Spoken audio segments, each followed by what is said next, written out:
So the alongside a motif theme goes like this. Invariably in all of our worlds, there is someone that we can walk towards and come alongside and do life with. I mean, be it the neighbourhood world, I'm surrounded by my neighbours here, be it our work-related world, or be it our extended family. And in one, if not all of those worlds, there is someone that we can walk towards, come alongside and do life with them and see what unfolds. And I can't think of a better thing to do. Who's not to want to do this?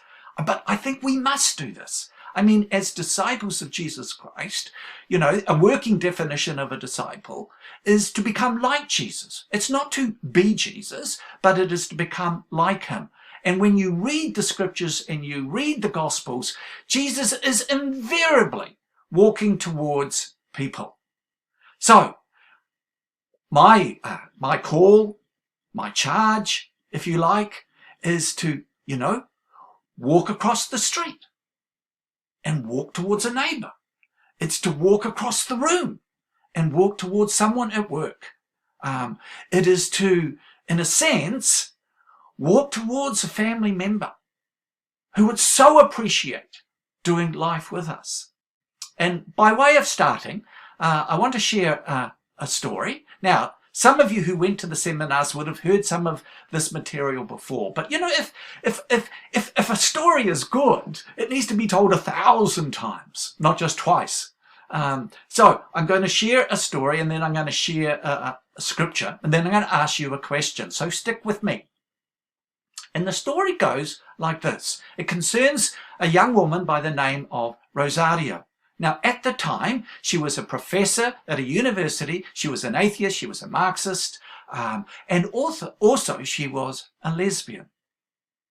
And she was, you know, one day preparing her lectures, and she had the TV going on, and she suddenly heard, you know, emanating from the TV, this voice that basically charged feminism as causing all the ills in the world. Now, I've got a quote, and this is basically what this person said. So a very right-wing, if you don't mind me putting it this way, capital F fundamentalist Christian. And basically, he, with a sneering voice, he says, feminism encourages women to leave their husbands, kill their children, practice witchcraft, destroy capitalism, and become lesbians. I mean, this is one of those kind of strident, rude, hate-filled, reductionistic, simplistic statements. Should never have been said. Should never have been said this way and that way. I mean, if you're going to make those kind of comments, they should be nuanced and carefully explained. But this particular preacher didn't do it. Well, she was so incensed. And so she decided to push back. And she decided to, you know, write an article pushing back on those claims and get this article published in mainstream Christian denominations and so on. And that's exactly what happened. And then she waited for, you know, the barrage of letters. So knowing that they would come in, she got 2 tissue boxes and she emptied them both, and she placed one here on her desk for the sympathetic, affirming responses, and she placed one empty tissue box over here for those letters, you know, hard copy letters or emails that would come in and strongly, fundamentally disagree with her. And so the correspondence came in, and she got one, and got one that was affirming, got one, didn't like what I said, another one, didn't like. And then she got a reply from Ken and Flo. And she read this letter, and she couldn't make up her mind whether it went here or whether it went here. And she just didn't know what to do with it. I mean, it was intelligent, it was people-honouring, but they basically disagreed with some of her argument. But it wasn't, their disagreement wasn't stated in an angry, hate-filled manner. in a reactionary manner. So she didn't know where to put it. So she screwed it up and she threw it into the round filing cabinet, the rubbish tin.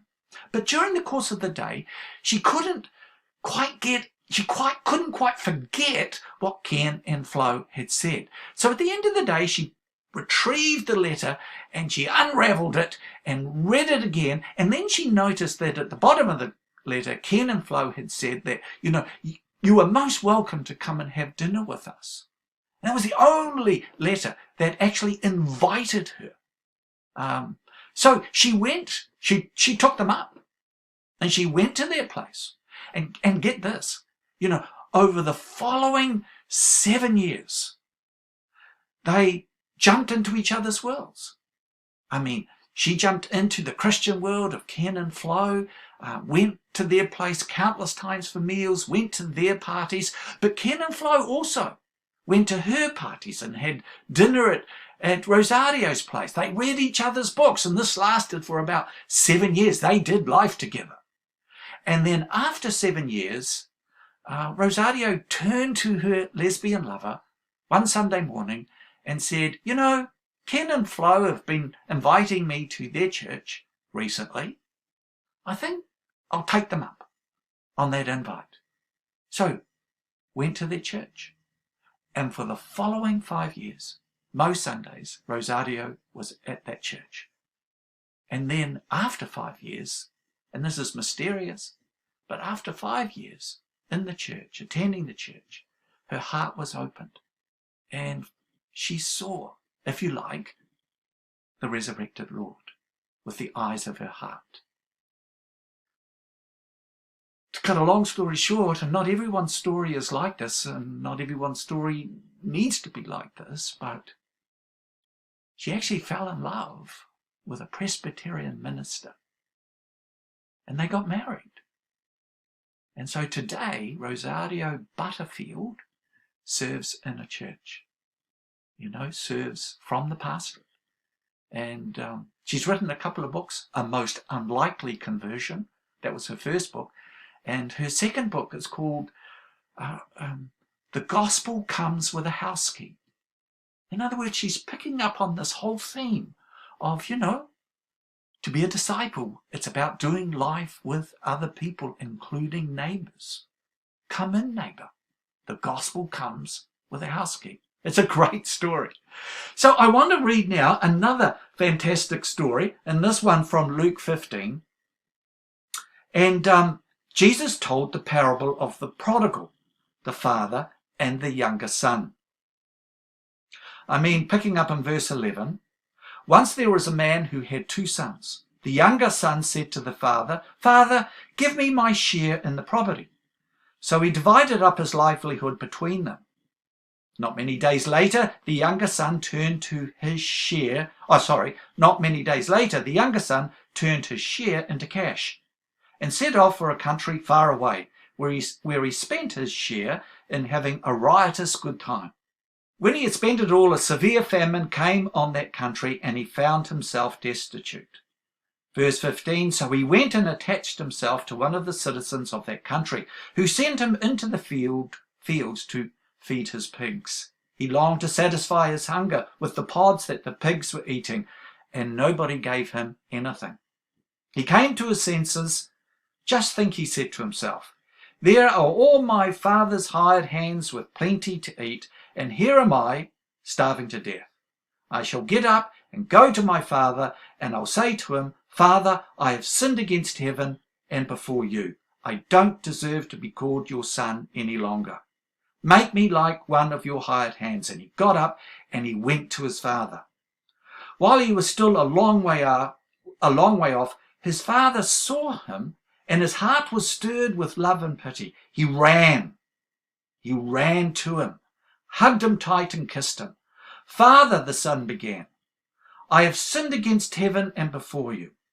I don't deserve to be called your son any longer. But the father said to his servants, hurry, bring the best clothes and put them on him.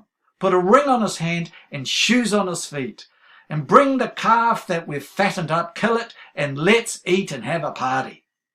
This son of mine was dead and is alive again. He was lost and now he's found. and they began to celebrate. Such a good story.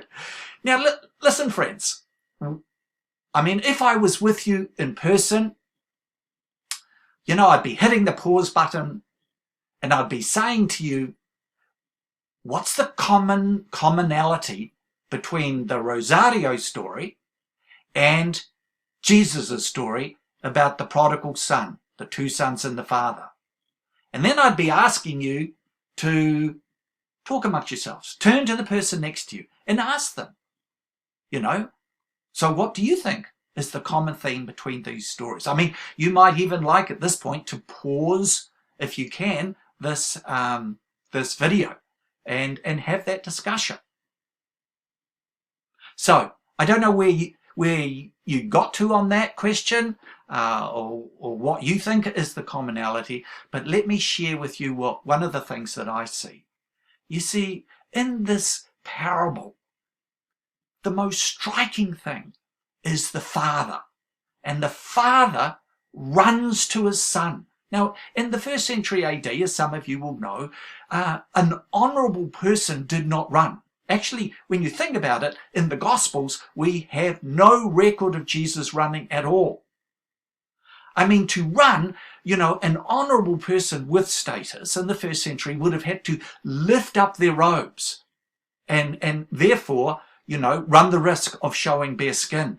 And you just didn't do that in the 1st century. But here we have the father running. Now, why does he run?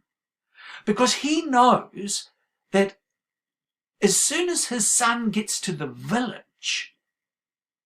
villagers will more than like, or some of them, will more than like do the son harm.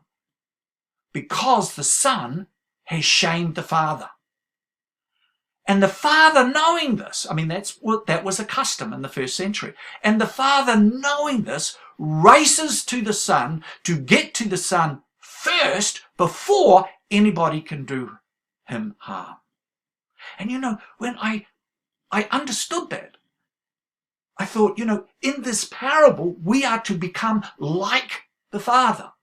And we are, in a sense, to become runners. Or if you want to stick it with the theme that I'm unpacking, we're to become those who, you know, quickly walk towards others. But we are to run, to walk towards others before others and the world do them more harm. Be it a neighbour, be it someone in our work world, or be it someone in our extended family. And of course, this is something that I've already said, I think we must do.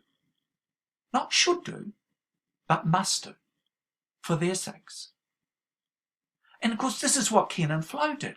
In their own way, they quickly responded to Rosario.